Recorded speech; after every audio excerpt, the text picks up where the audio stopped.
Hello les passionnés d'industrie, alors bienvenue sur le seul média qui parle vraiment des enjeux RH de ce secteur. Et son objectif? Vous partager des stratégies, des astuces et de l'actionnable pour redevenir l'industrie qui fait envie. Je suis Claire Tenaillot, je suis hôte de ce podcast et fondatrice de Be Wanted. Et mon job? Faire rayonner votre industrie. Je vous aide à structurer votre fonction RH et bâtir votre marque employeur. Ensemble, on élabore des stratégies d'attractivité et de fidélisation des talents qui puissent accompagner la croissance de votre industrie. Mais je ne suis pas seule à ce micro. Chaque lundi, je reçois un invité, dirigeant, DRH ou expert d'une thématique RH, pour que vous repartiez avec un shot de bonnes pratiques et de benchmarks. Allez, j'ai terminé, c'est parti pour l'épisode et bonne écoute. Hello! Et oui, écoute, si tu as l'habitude d'écouter l'industrie qui fait envie, tu sais que normalement, je reçois des RH, des experts, des dirigeants. Mais écoute, je me chauffe sur un nouveau format un peu en solo.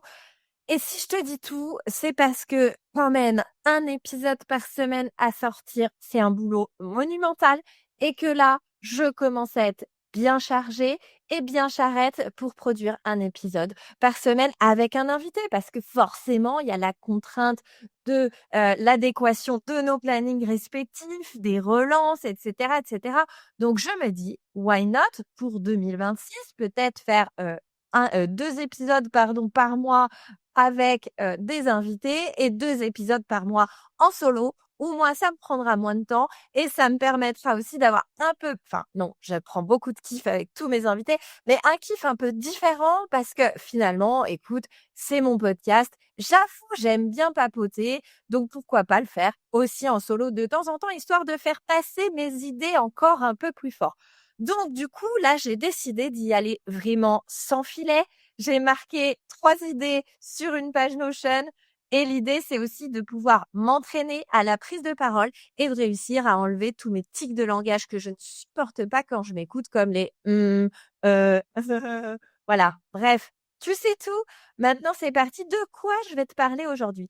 Écoute, le sujet du jour, c'est concrètement comment on fait pour attirer des candidats quand on n'a pas le produit le plus sexy ou même le procédé de fabrication.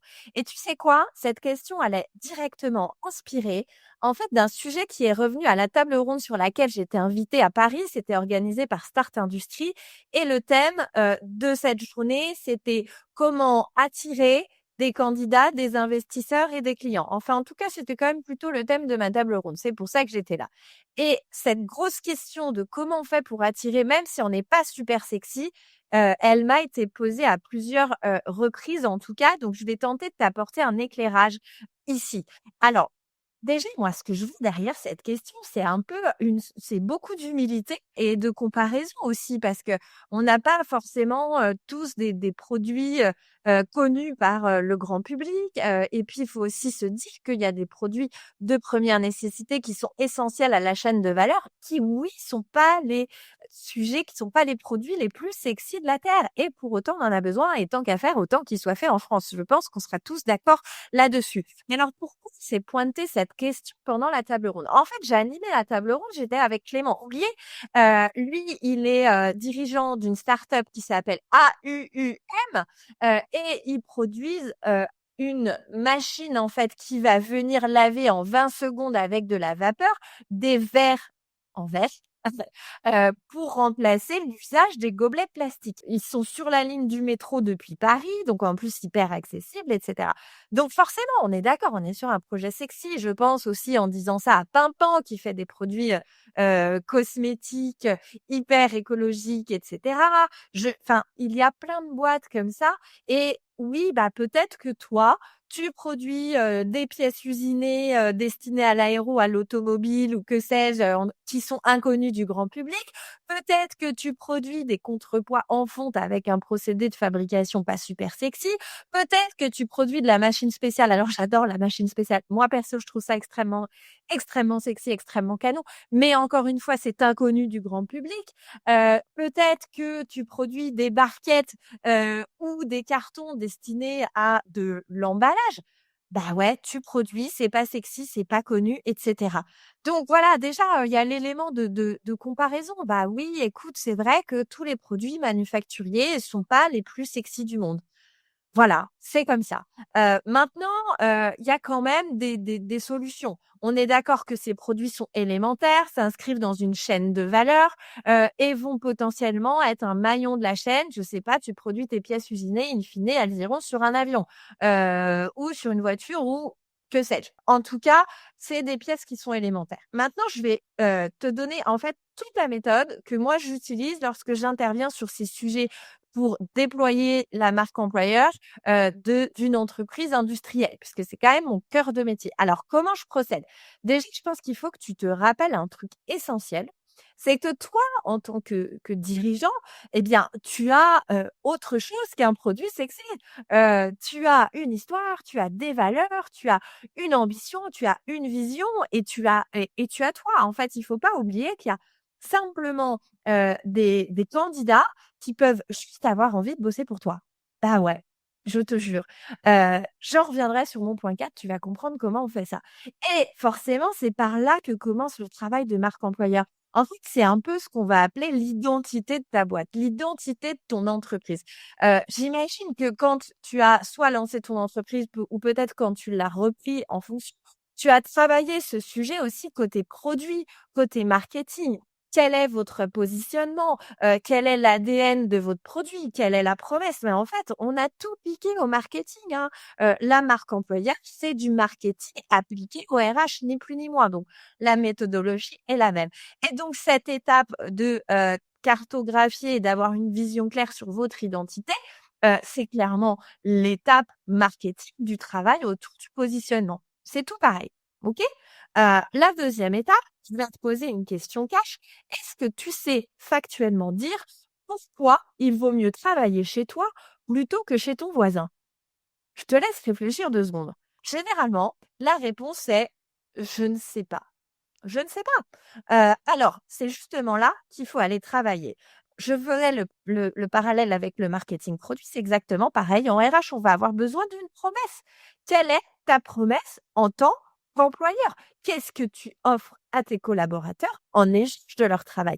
Tu vois? Elle est là le cœur du sujet et forcément, tout sera pas parfait et je veux dire, c'est OK, mais il y a forcément des petits éléments différenciants que tes collaborateurs vont trouver chez toi qu'ils ne trouveront pas ailleurs. Alors, concrètement, on parle de quoi? Bah, ça, on va parler, par exemple, bah oui, de rémunération, évidemment, tu me vois venir.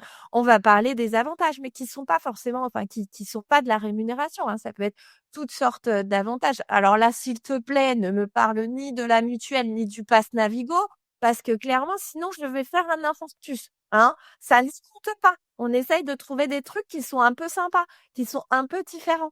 On va parler aussi, bah, de ta culture managériale. Quel est, le management, les relations entre les personnes dans ta boîte. On va parler aussi, bah, des processus. C'est hyper, hyper essentiel.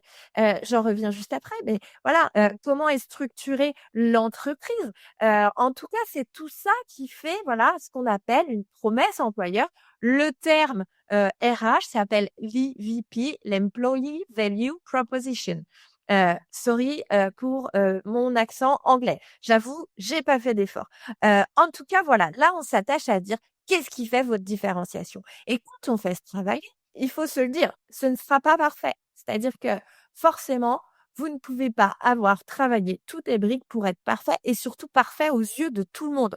On ne cherche pas à plaire à tout le monde, on cherche à plaire aux bonnes personnes qui vont savoir ce qu'elles vont trouver chez vous. Ça, c'est hyper essentiel. Et ensuite, voilà, on priorise, c'est-à-dire que possiblement, on va trouver, des sujets un peu qui grattent ou qui déplaisent et il va y avoir des quick wins à déployer pour trouver, une solution rapidement. Possiblement, il va y avoir des sujets qui vont être beaucoup plus structurants, qu'il faut inscrire ou pas d'ailleurs, mais en tout cas, il y en a certains qu'il faudra inscrire dans la feuille de route à, 2 ans, à 3 ans et cetera, dans la lignée de ta feuille de route business et voilà, c'est OK. Vous serez pas parfait, mais par contre, vous aurez un mapping clair. Ensuite, il faut s'attacher à la tenir, cette promesse, parce que sinon ça tient pas la route. Sinon, tu vas vendre un peu du rêve, tu vas vendre des paillettes et puis une fois que le candidat, il va arriver dans ta boîte, il va se dire: «Non mais attends, on m'a vendu du vent et en fait, c'est pas du tout ce que je trouve dans la boîte». Non, ça, on veut absolument pas que ça se produise. Donc on est vraiment focus sur l'essentiel. Comment je m'assure que cette promesse, je la décline bien et elle est véritablement, heu, c'est véritablement ce qu'on trouve et la manière dont elle est vécue par l'ensemble de mes équipes. Et alors là, comment on s'en assure? Comment on met un garde-fou autour de ça? Et là, il faut bosser sur, les enjeux de la performance RH, hein. Il faut avoir une stratégie qui soit clairement définie, une feuille de route sur 1 an, une feuille de route sur 3 ans, hyper, hyper essentiel. Il faut vraiment optimiser tes processus RH aussi parce que c'est, le seul moyen. Il faut se rappeler que comme en business, hein, c'est l'acquisition la plus compliquée. Donc une fois qu'on a, des candidats et des collaborateurs, des candidats dans les tuyaux en processus de recrutement et des collaborateurs qui sont dans les ateliers, en fait, il y a, un truc essentiel à ne pas négliger, c'est s'assurer de bien les traiter et bien les traiter, leur garantir une expérience, ça passe, par des processus vraiment aux petits oignons. Si ton process de recrutement, il dure 6 semaines, que tu as 5 entretiens, que, la RH, au RH, ils ont oublié de demander 15 000 papiers, qu'il faut faire des allers-retours et cetera. Là, tu es sur un process qui est défaillant. Moi, personnellement, tu me fais ça, mais je vais te dire: «Mais écoute, voilà, ça me gonfle ton process de recrutement, donc j'ai plus envie de fuir que de rester». Voilà, donc vraiment, on s'assure de tenir ces process. Et enfin, le 4e, pilier, c'est d'en parler. Voilà, et c'est ce qu'on va appeler la communication employeur. On a défini en fait en amont toute la ligne éditoriale. Et bien maintenant, comment on fait pour en parler? Comment on duplique les messages? Quels canaux de communication on utilise? À qui on s'adresse aussi, hein? Ça, c'est un travail qui est essentiel à cette étape-là. À qui on s'adresse? Où sont-ils? Tu vois, le parallèle avec le marketing produit, c'est quelle est notre cible? C'est quel est notre client idéal? Et là, on fait exactement le même travail. On va s'attacher en fait à résoudre des points de douleur. Je donne souvent un exemple à cette étape-là. C'est, l'exemple de la marque employeur d'une campagne de marque employeur portée par Sodebo sur les techniciens de maintenance. En fait, ils ont fait un truc super malin. Ils se sont rendus compte en travaillant sur le terrain que les techniciens de maintenance en avaient ras-le-bol de chercher leurs outils aux 4 coins de l'atelier. Franchement, c'est vrai que c'est insupportable. Et donc, eux, qu'est-ce qu'ils ont fait? Ils ont communiqué sur le fait que chaque, technicien de maintenance avait sa propre servante, en plus une belle servante, et ils l'ont mis directement dans leurs différents outils de communication. Et c'est génial! Franchement, c'est brillantissime. Faites la même chose, mais ça, il faut aller sur le terrain et cetera. Et surtout, toi, tu as aussi un rôle à jouer en tant que dirigeant parce que comme je te disais, on a envie de travailler pour un patron qui est, engagé, qui a une vision, qui sait nous dire où on va et cetera. C'est trop, trop puissant. Voilà, écoute, je t'ai expliqué, toute ma méthode. Alors toute ma méthode, non, en 12 minutes, je peux pas tout te livrer, mais en tout cas, les différentes briques de ma méthode pour accompagner l'attractivité d'une industrie. Tu vois qu'il y a finalement des choses qui sont assez essentielles, qui vont servir à la fois, ta performance RH, mais évidemment ta performance business. Pour moi, l'enjeu, il est toujours là de partir de quelle est ta feuille de route, business et comment on la déploie côté RH et comment on mobilise les bons outils, les bons leviers pour faire que ta stratégie RH serve ta stratégie business. Voilà, donc moi, ce que je te propose, si tu as besoin d'en savoir plus déjà, tu peux me laisser des commentaires, juste en dessous, j'y répondrai. Sinon, je te mets le lien de mon calendrier. Si tu as des questions, je prends, avec grand plaisir une demi-heure pour qu'on puisse en discuter tous les 2. Écoute, j'espère que cet épisode t'a plu, t'a apporté de la valeur. J'avoue, je me suis bien marrée, j'ai passé un bon moment. Donc maintenant, je te dis à bientôt. Bye! Encore merci de nous avoir écoutés. Il est temps de se retrouver lundi avec un nouvel invité. C'était Claire Tenaillot, fondatrice de Be Wanted, et vous venez d'écouter un épisode de l'industrie qui fait envie. Bon, pour être certain de ne rien manquer, pensez à vous abonner, que ce soit sur Spotify, Deezer ou Apple Podcasts.